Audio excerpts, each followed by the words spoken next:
Hello everyone, happy Sunday to all. Here we are again. My beloved brother Iman did this to me again. I am here live today, this morning. I'm excited to introduce to you all a very dear friend of mine, Matt Van Wie, who is the founding agent of Serhant in Miami. And we're going to have a nice conversation with him. Actually, let me just tell you, I was just in Europe. I was in Istanbul. I just bought this beautiful vintage coffee set, silver coffee set from Art Smyrna. If you ever are in Istanbul, please go check them out. It's an amazing place to dine, to have a great time, and to buy some beautiful vintage pieces. So I'm gonna bring Matt here. Let me see if I can actually do it. Yes, I can do this. Here you are. Matt, are you here? Help me. I'm so nervous. Wait.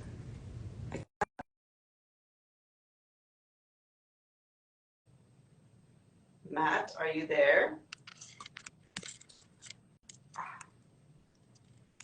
Okay, here we go again. Why isn't this working? Okay, here you are. What's up? Hey, how are you? Okay, I feel so much better now that I have you here on the screen. Trust me, I've been up since 4 a.m. Can you believe it? Wow, since 4 a.m. Oh my gosh, that's great. I'm nervous that I'm talking to you. No, don't be nervous. Here, I'll move this back a little bit. So we're fully on the screen with you. There we are. You're the pro here.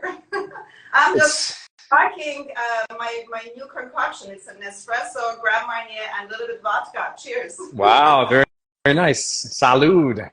So you had some big travels. Where did you go? Tell everybody. I was away for 2 weeks, a beautiful 2 weeks, combination of work, pleasure, family reunion between Germany, and Turkey, Antalya, Istanbul, and a little one-night stop in London before I came back 2 nights ago. So I'm a little bit jet lagged too. So I came being up since 4 because of this episode. It's probably my jet lag too. I see. Well, welcome back. Miami is lucky to have you back. Thank you so much. I'd rather be on the beach right now, but I'm gonna go hit the beach right after our call here.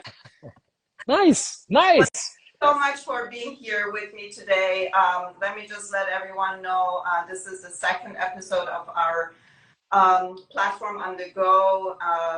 This is all about bringing the community together for me with our Barefoot in the Garden event launching on September 26th. And I'm excited to have you on board as our Barefoot Collective. Thank you so much for trusting in me, my team, platform, our vision, to really collaborate and network with our community and do everything we do within our lifestyle and introducing people like you. This is all about platform on the go and my Barefoot event coming up every month, the last Tuesday of the month. So this time we have you as an amazing Barefoot Collective. Thank you so much. Thank you.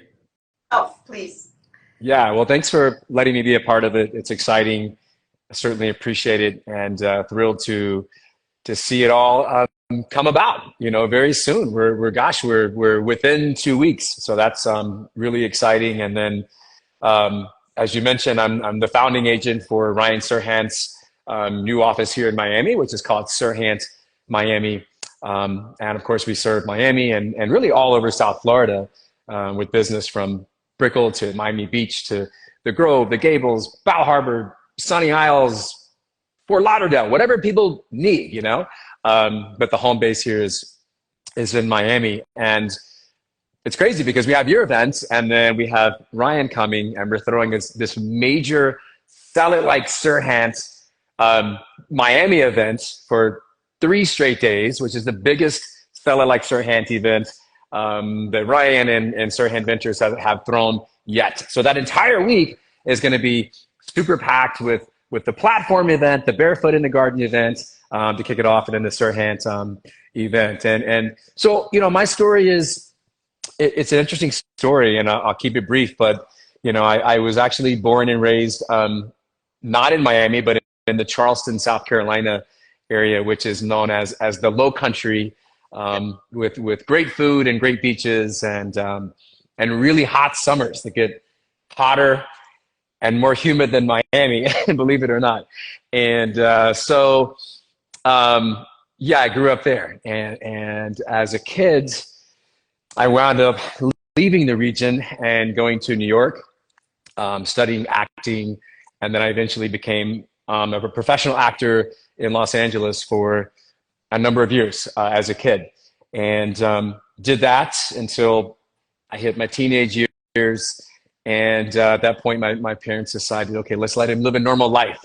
So came home and did high school, did all that stuff, and then wound up going to college in the mountains of Virginia. Played football at a school called VMI, Virginia Military Institute, where we had to be up and salute the flag at 7 in the morning and run 5 miles and all this crazy stuff. And then, so what happened to me was I had no idea what I wanted to do as I got to a senior in college. And my dad was a real estate developer. My family had been in real estate for, since like Jimmy Carter was president, since like the 70s. And I did not want to do that. I wanted to like blaze my own trail and be my own, do my own thing. And I had this like weird fantasy that I was going to be like the next like Johnny Cochran, like trial lawyer. If the glove doesn't fit, you must acquit, that guy.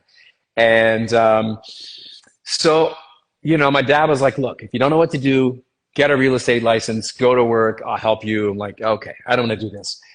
So I get a real estate license. I spent 3 years, 3 weeks in timeshare, and I hated it. Like, it was like awful. And then I quit, and I'm like, oh yes, I'm a loser. The whole world's going to end. I quit my job. So then I wound up going to a normal real estate office. I loved it. I didn't know what I was doing. I was like 22 years old. I didn't sell anything for like 3 months. And then at the end of the year, I was the top producer for the office, and we just kept growing. And my dad quit development, came to work with me. We formed a team, and it was crazy. Yeah. And yeah, we were like this like father-son team working for this, at the time, this Century 21 group. And we were the #2 overall top producer for all of Century 21 for North and South Carolina combined, with 125 listings. It was nuts. Then the road had a turn. And I said, you know what? I'm going to go to law school. I'm going to be Johnny Cochran after all. So I go to law school. I became an attorney.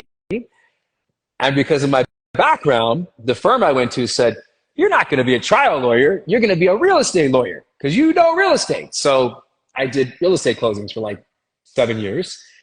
Then I came to Miami. I said, you know what? I've always dreamed of living in Miami. I grew up watching Miami Vice. I still dress as Don Johnson every Halloween. It's my dirty secret. So I came here. I went ahead and I got a master's in real estate at U Miami Law. And I spent a year at a law firm here. And I said, you know what? I really want to go back to real estate full time. So this is what happened to me. I walked into a church and I prayed and I said, look, I think I should go back to real estate. If that's the case, give me a sign, give me a push. I went into work the next day. It was my last day as a lawyer, walked out, got back in the business. And here we are several years later. Brian Serhant called and said, look, help me open the office in Miami. I said, I'll do it. And we're off and running. And now I'm forming a team, and it's like super exciting. And I'm happier than I've ever been. And it led me to you. I got to meet you because you're the queen of interior design in all of Miami. And you do all this stuff for us, and you're super amazing, and the clients love you. Thank you. And here we are. Thank you. Yes, it was. And yeah, through actually another amazing artist friend of mine who I featured here, Art Basel, Luca Artioli. I met you there the first time actually, and yeah, it's amazing how we all get connected through certain people and how we grow our businesses together. So I'm looking forward to doing design projects with the properties that you sell, and so it's very exciting. And so while traveling, we always think, I mean, Miami is really becoming the world city. I mean, it is the world city. And while traveling, I got to meet an amazing developer from London, and we were talking about Miami and everything. And so many things are happening in our beautiful tropical city. Tell me more about the real estate in Miami. Yeah, it's interesting because when I first came here, it was 2009, which now seems like a whole nother like generation ago almost. How much the world has changed, how much Miami has changed, and that was a weird time when everybody thought like the whole world was going to end with all the financial stuff going on, and it was a weird time in real estate. And I remember coming here. And I always tell this story because, there was no Brickell City Center, for example. Brickell was still kind of evolving then. It was still kind of just the financial district with banks and, a few buildings going up here and there. And now it's like exploded. Miami Beach has changed dramatically. Coconut Grove has like really raced back, into this luxury hub, where it was once this kind of sleeper over there. But yeah, I mean, Miami has... We have so many different beautiful pockets of areas, neighborhoods, and it's quite amazing how it's been changing, really. It really has, and it's really transformed. I like to use the word transformed because, I remember, even in sort of like the pre-pandy, we like to talk about the pandemic in like a fun, we call it the pandy, pre-pandy. Don't call it scary like pandemic, but in the pre-pandy phase, Miami was, I like to say, like starting to take off. Like you could feel, the businesses, flowing in and the investment coming in, a change beginning to take place by like 2015, 2016. It was, David Grutman was still kind of new, like with his restaurants and things were starting. And then in light of the pandemic, I think it really made a lot of people kind of wake up and see how great Miami is, not just for the fact that it never gets cold, not just because we have these beautiful beaches and this incredible, food scene and nightlife scene and energy, but, and not just because there's no state income tax and all that stuff. But I think people sort of came around and said, wait a minute, I can relocate to Miami. It's this I could work remote. It's this international hub, for South America and parts of Europe and whatnot. And it's grown, exponentially. And I'll close that thought on this. I was talking to someone the other day and I said, what happened in Miami, at least in the real estate perspective and business perspective, this is not a bubble. Miami has undergone this, not just this change, but this like evolution, this like metamorphosis, if you will, where the crowds have changed, the types of businesses have changed, the events have changed, the real estate has changed. And it's not what it was, 10, 15, or even 5 years ago. And this change, as you mentioned, has been monumental, and it's brought so much good to our city. And I think we just continue to go from here. We just go up from here, I was actually yesterday, I went to visit the gallery in the Lilia Murdoch Gallery in Wynwood because actually for Barefoot on the 26th, I'll be featuring Daniel Fiorda, and a former artist that I was featuring here at Platform. And I went to Wynwood after a long time, and I really could not recognize Wynwood anymore. I'm like driving around looking at all high-rises, buildings. I'm like, what happened? I kind of live my life in a little bubble here in South of Fifth, where I live, work here, and everyone comes to me when we have events. So I rarely really go out and about anymore. I want to come back to Miami as a tourist, kind of, to explore our new city. To me, it's really a new city now. And every neighborhood has changed. Like you said, the Groves, Coral Gables, Key Biscayne, so many different buildings are going up, and it's quite amazing. So Miami is not anymore like a tourist place. It's a world city with, like you said, the demographic is changing drastically to the better. So we're very lucky to be living here. And it's really the hub for a lot of things. You know, in the past, I would come to Miami for the past 20 years because Miami was the hub for all the beautiful Italian furniture, European furniture, and I would fly down with my clients and we would explore the showrooms here. So now it's really become a very diverse international city on all levels, and we have people in finance, in real estate. It's quite interesting. So Yeah, I have to agree. You know, I went to a listing appointment yesterday. It was actually on the water in Brickell. And it's interesting because my seller, he's been there for 5 years, you know, and we walked out on the balcony. It's like way up on the 50th floor looking out at Biscayne Bay. And it's interesting. He's a gentleman who came here many, many years ago from Cuba, born and raised in Havana, La Habana. And, you know, he's got that story where it's like, you know, he came here, you know, migrated here, and he's like kind of watched this change.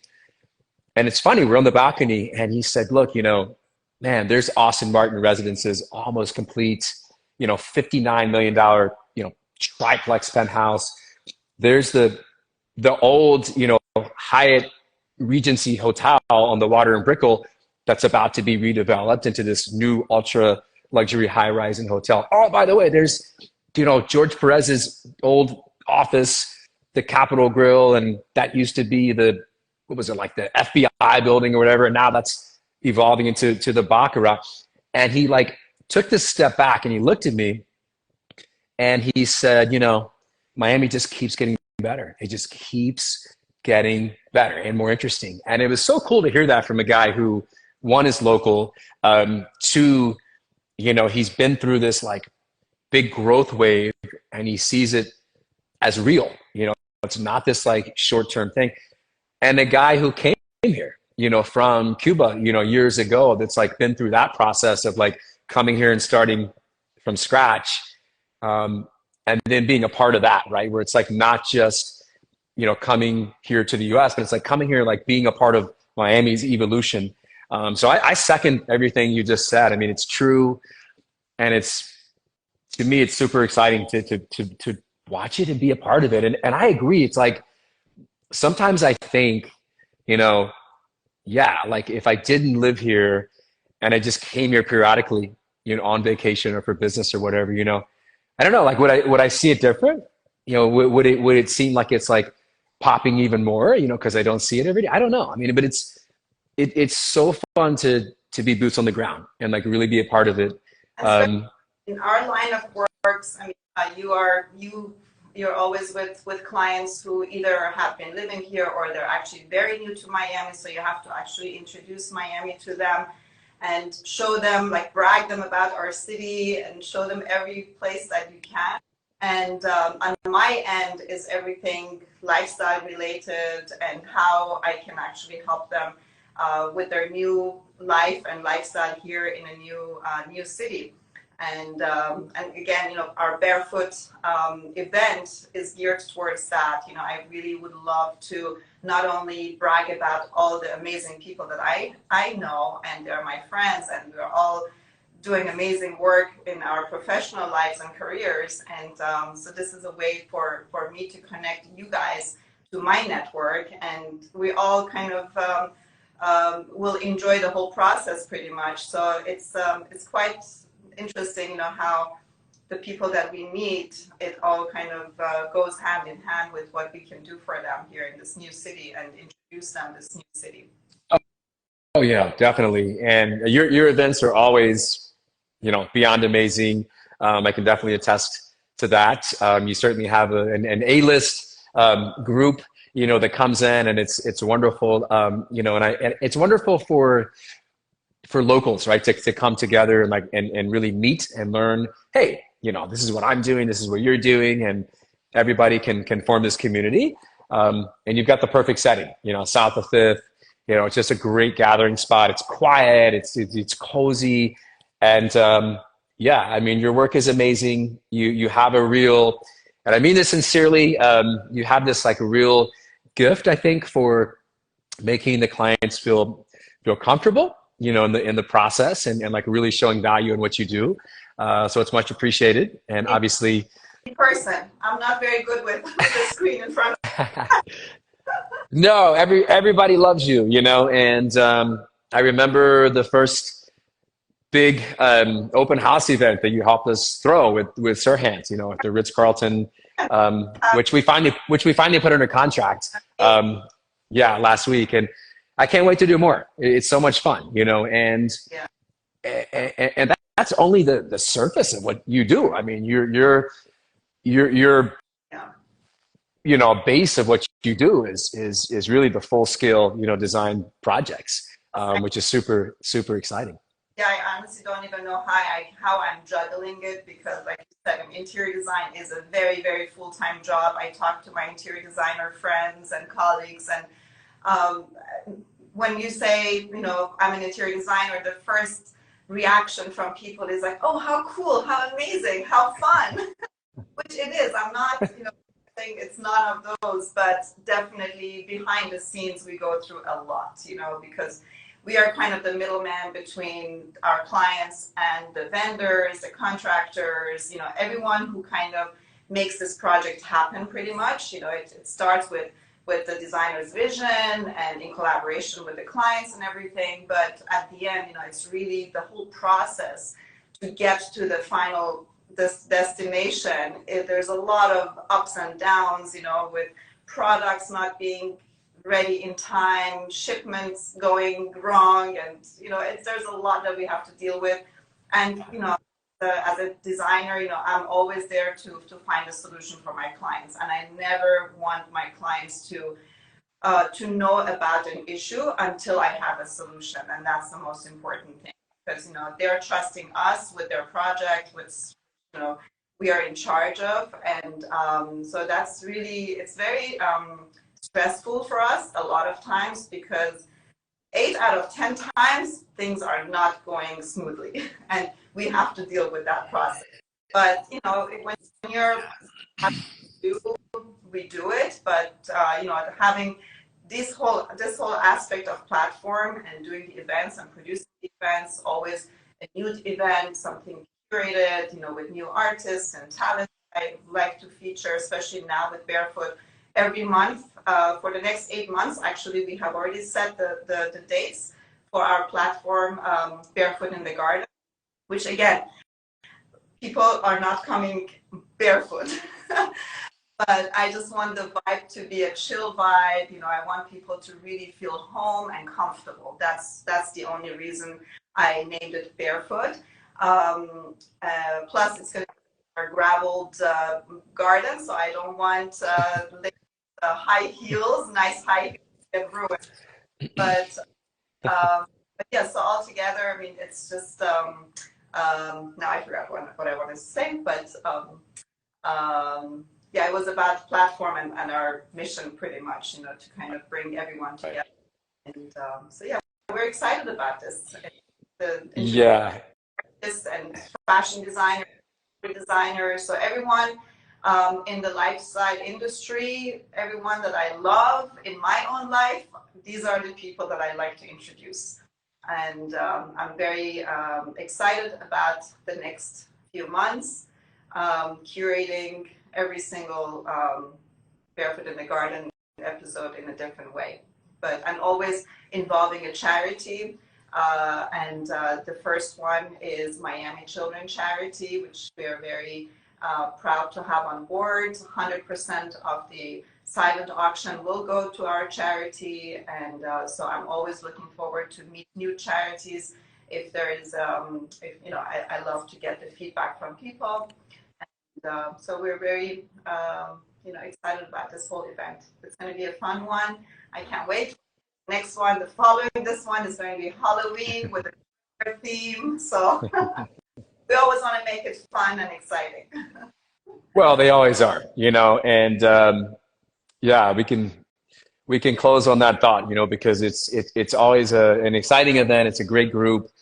I know for sure everybody feels comfortable. They're wonderfully curated and you know, set up, and everybody looks forward to it. You know, it's funny because in Miami, everything's in reverse, right? Like in most of the country and oftentimes most spots in the world, you know, you have your season, if you will, and then the summertime, you know, because the weather gets cold everywhere, and it's like the wintertime, everybody's like, oh man, it's cold, right? And here, it's funny because I tell people we get through the summer and we really live for the fall and the winter. That's our season, and that's like our celebratory kind of our fun season, our fun mode, and it kicks off. It starts off after Labor Day. Exactly. Yeah, you know, and then to me, this is the best time of the year because the weather starts improving. There's so many events, obviously culminating with Art Basel, you know, in December. Favorites. Yeah, which you always have a great Basel event. So it's the best time of the year. And I'm going to say this in closing. It's so funny you mentioned, I know we have like a couple of minutes, but yeah, it's even like what I do, right? Like I don't call or text or alert a client every time, you know, there's a pothole in the road. You know, it's like we deal with things. And it's so funny you brought that up. I was talking with Ryan Serhant this morning, I don't know, 7 in the morning or something like that. I bother him on Sundays at 7 in the morning, and it's hilarious. But I texted him something, and it's so funny. And he responds, and he's like, you know, he's like, you're like one of the few people who doesn't text me about like an issue or like, how do we, you know, solve a problem, whatever. And I said, you know, honestly, it's like, I don't want to bug clients or like, or you or colleagues with, you know, some kind of issue that I can digest and figure out, right? Like it's never like the end of the world. We figure things out. But to your point, Sokol, you're 100% right? Like the clients like never see everything we're doing behind the scenes. And sometimes that's good, right? Sometimes we want to just absorb things and not let them have to deal with it, fix it, bring it, yeah, and just get it done, right? Or I'll say this, I'm a big believer in like, don't call me and tell me there's a problem. Call me after you've solved the problem. Sure, tell me what it was and then tell me how you solved it. Great. You know, be a problem solver. But yeah, I can't wait for the event. I'm super excited. I think everyone's going to have a great time, and it's going to be a great way to kick off, like I said, the fall, kind of the fun season in Miami. So thanks for letting me be a part of it. Yes, thank you. And have a wonderful day. We'll talk later. And good luck with everything, with all the new listings that you have. Excited to see you. Thank you so much. Bye-bye. Thank you. See you soon. Bye.